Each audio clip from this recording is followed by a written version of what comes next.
अच्छा, इसके और क्या-क्या फ़ायदे हैं? ये आपकी बॉडी में इन्फ्लेमेशन को ख़त्म करता है, ये आपकी बॉडी में इवन कोई कैंसरस सेल बन रहे हैं, उनको किल करता है, ये रिकवर करती है फ्रॉम कीमोथेरेपी, एंटी इन्फ्लेमेटरी है।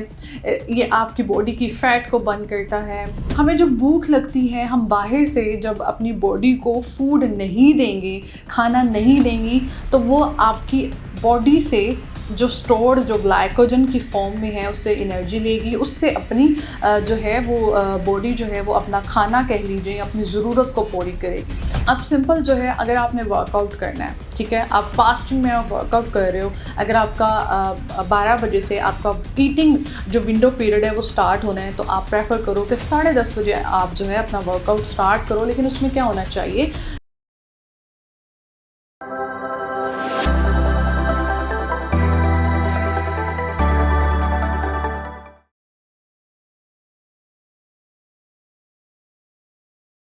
अस्सलाम वालेकुम जी, मैं हूं Mushtaq. I am a clinical nutritionist and IVF counsellor.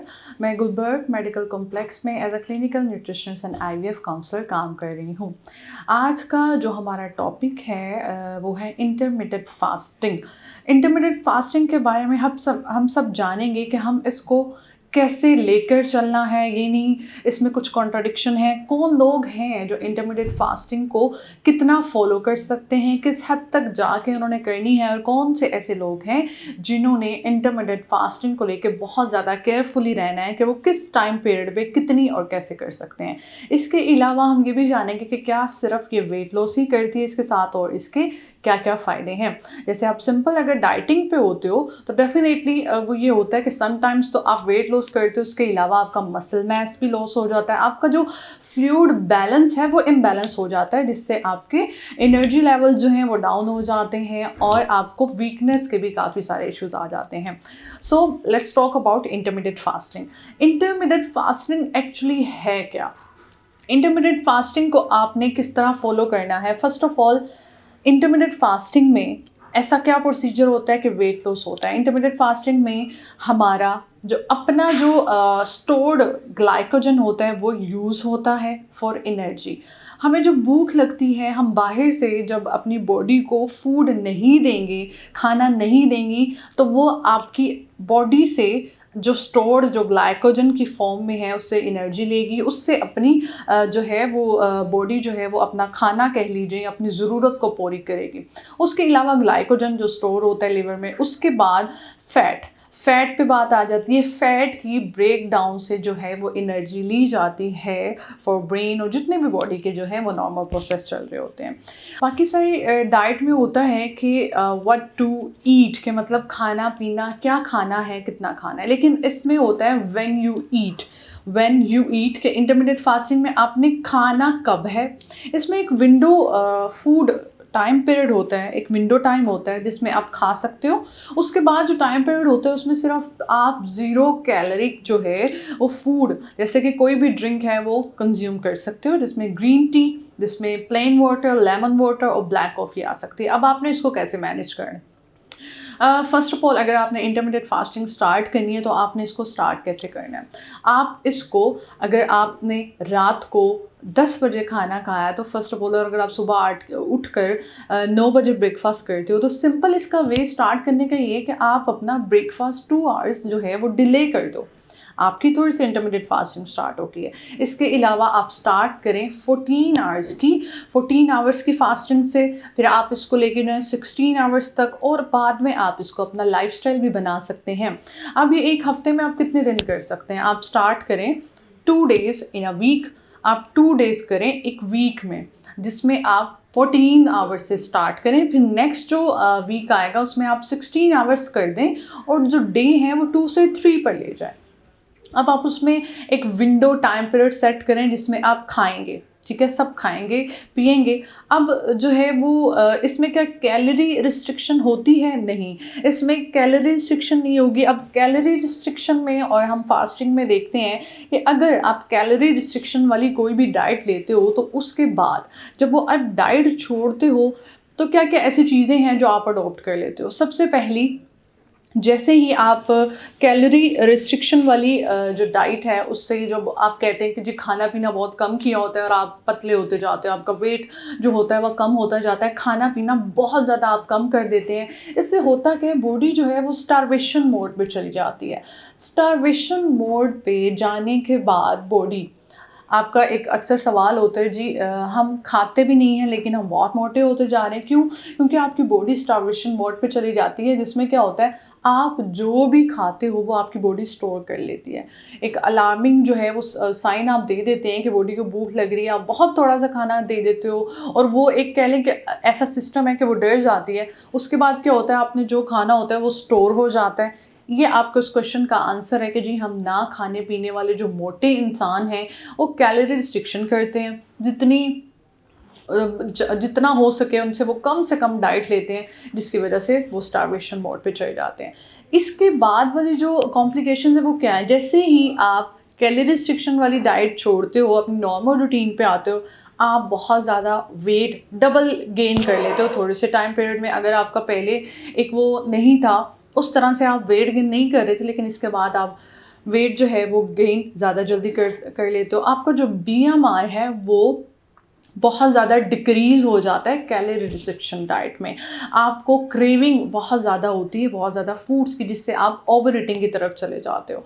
Fasting में ऐसा नहीं होता। फास्टिंग में आपकी अपना जो ग्लाइकोजन स्टोर है वो जो है वो टूटता है, आपको एनर्जी मिलती है। इसके अलावा आप इंसुलिन जो है, इंसुलिन के स्पाइक बहुत ज़्यादा नहीं होते, आपकी इंसुलिन की रेजिस्टेंस बेहतर होती है। आपका जो फैट है, आपका जो अपना फैट है वो बर्न होता है इवन। और फिर इंटरमीडिएट फास्टिंग में आपका जो बीएमआई है वो बहुत कम ड्रॉप होता है। इसके अलावा आपकी जो है इसके बाद आप वेट जो है वो गेन करने की तरफ ज़्यादा नहीं चाहते हो। अब आपने इसको करना कैसे है?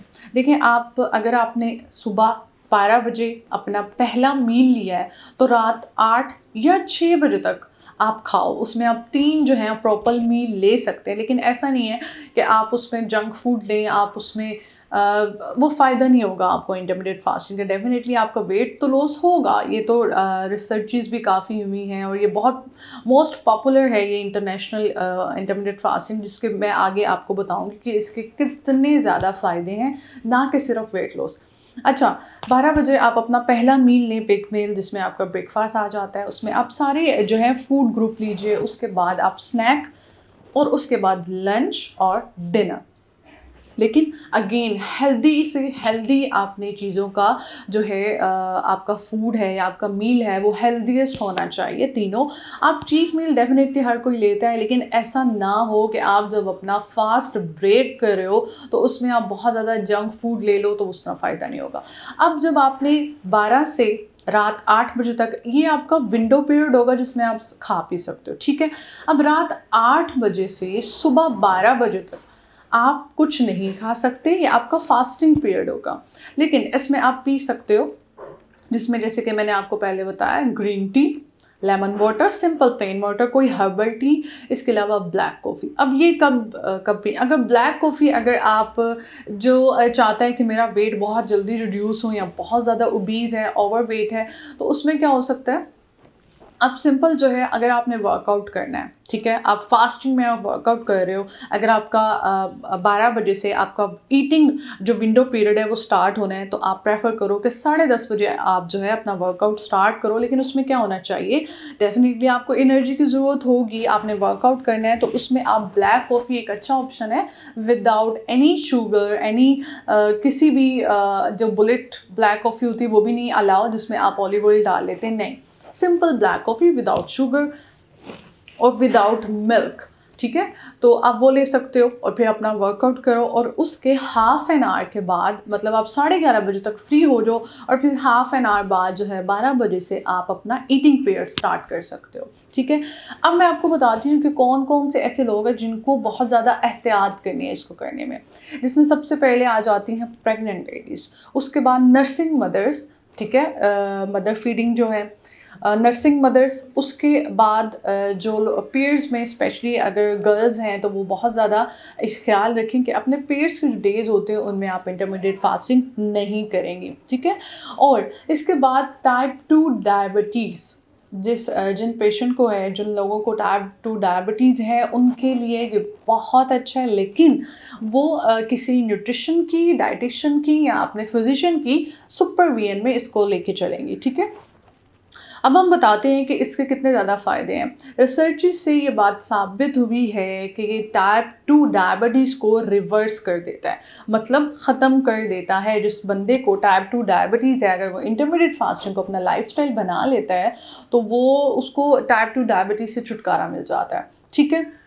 लेकिन अगेन वही बात कि उसने अपने न्यूट्रिशन, डाइटिशियन और जो है वो फिजिशियन के सुपरविजन में करनी है। अब अच्छा, इंटरमिटेंट फास्टिंग में अगर करते हुए और किन चीज़ों का ख्याल रखना है। पहला ये हाइपोग्लाइसीमिया, आपका ब्लड प्रेशर जो है वो लो हो सकता है, इरिटेबिलिटी, और इन एक दो चीज़ों का ख्याल रखना है कि ब्लड प्रेशर लो ना हो और मूड स्विंग और ये चीज़ें होंगी आपको, तो इनसे आपने थोड़ा सा अवेयर रहना है। इसलिए आप एक प्रॉपर न्यूट्रिशनिस्ट और डाइटिशियन के पास जाएं, उससे अपना प्रॉपर इंटरमिटेंट फास्टिंग का प्लान बनाएं, जिससे जो है आपको ये सारे इश्यूज जो हैं वो फेस ना करने पड़े।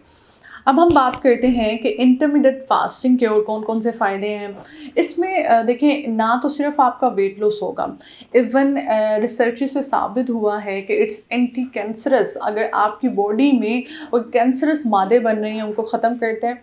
ये हार्ट डिजीज़ को प्रिवेंट करता है, ये टाइप 2 डायबिटीज़ को रिवर्स करता है। आपकी बॉडी में कहीं भी इन्फ्लेमेशन हो रही है, सोजिश हो रही है, सोजिश से ही आगे क्रोनिक बीमारियां चलती हैं और हमें नहीं पता चलता कि हमारी बॉडी में कहाँ कहाँ इंटरनली कहाँ कहाँ इन्फ्लेमेशन हो रही है। तो ये उसको भी प्रिवेंट करता है, उसको ख़त्म करता है। Anti inflammatory diet, anti inflammatory है, मतलब इन्फ्लामेशन को ख़त्म करेगा। इसके अलावा ये इंसुलिन रेजिस्टेंस को प्रिवेंट करता है। अच्छा, इसके और क्या क्या फ़ायदे हैं। ये आपकी बॉडी में इन्फ्लामेशन को ख़त्म करता है। ये आपकी बॉडी में इवन कोई कैंसरस सेल बन रहे हैं उनको किल करता है। ये रिकवर करती है फ्रॉम कीमोथेरेपी। एंटी इन्फ्लामेटरी है। ये आपकी बॉडी की फ़ैट को बर्न करता है। जो इसका फास्टिंग जो एक सारा सिनेरियो, इसके साथ साथ ये जो है वेट लॉस में तो हेल्प करता ही करता है। इसके साथ साथ दो ऐसे प्रोसीजर हैं जिनके बारे में हम बात करेंगे। हमारी बॉडी में जो प्रोसेस होते हैं, ऑटोफेगी के बारे में बात करते हैं। ऑटोफेगी है क्या? इट इज़ अमेजिंग प्रोसेस हमारी बॉडी में जो होता है, अल्लाह ताला की तरफ से ये है कि देखिए, ऑटोफेगी क्या है। हमारी बॉडी में जो यूज्ड नहीं है मटेरियल, जो डैमेज मटेरियल पड़ा हुआ है, उसको रीयूजेबल करता है और उसको सेल के लिए, नए सेल बनाने के लिए और रिपेयरिंग के लिए जो होता है वो यूज़ होता है। इसके अलावा हम बात करते हैं गट हेल्थ की। आपने सुना होगा, अगर गट हेल्दी है तो आपकी ओवरऑल जो हेल्थ है वो हेल्दी होती है। इंटरमिटेंट फास्टिंग जो है आपकी गट के हेल्थ के लिए बहुत अच्छी है। आपके जो गट बायोम होते हैं उनकी हेल्थ के लिए, उनका जो काम होता है उसमें वो जो फास्टिंग में है, बहुत अच्छे से जो गट बायोम होते हैं वो अपना काम करते हैं। तो ये जो है इंटरमिटेंट फास्टिंग का मैंने आपको एक ओवरव्यू दिया है, जिससे आप वेट लॉस के साथ साथ बहुत ज़्यादा ऐसे फ़ायदे हैं जो आप ले सकते हो। और इवन आपका जो खाना पीना है वो भी आप कैलोरी रिस्ट्रिक्शन की तरफ भी नहीं जाएंगे और अपना हेल्दी और अच्छे खाने के साथ एक अच्छी सर्विंग ऑफ मील के साथ अपनी जो इंटरमिटेंट फास्टिंग जो है उसको एंजॉय करेंगे। लेकिन आप इसको पहले, जैसे मैंने बताया, वीक में 2 डेज़, फिर 3 डेज़, 4 डेज़, और आप फिर इसको अपना लाइफस्टाइल भी बना सकते हो। किसी भी किस्म की क्वेरी के लिए आप हमारे दिए गए नंबर पर रब्ता कर सकते हैं। Thank you so much.